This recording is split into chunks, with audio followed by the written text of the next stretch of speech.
So let's have a conversation about the Oath Keepers in Washington State, because the problem in Washington State is a little bit bigger than what you might think when it comes to Oath Keepers and law enforcement.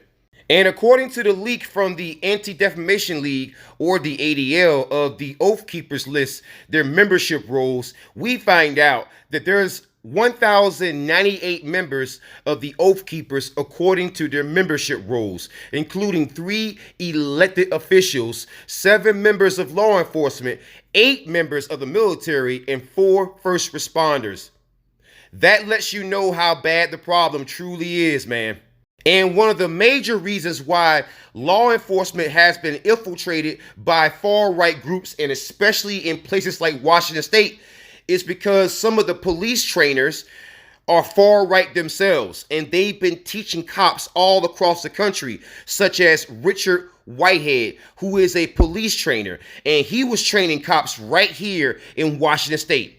And you're talking about a guy that trained 560 officers, despite the fact that he appears to have some leanings towards QAnon, towards some of the conspiracy theories, and on top of that, he's a part of far-right militia groups and has expressed interest in joining those groups.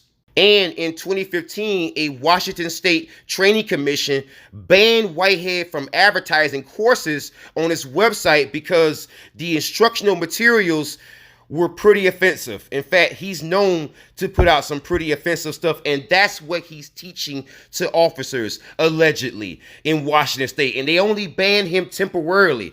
So what do you think he's been doing since then? And press freedom groups wanted Seattle officers identified last year that went down to the U.S. Capitol.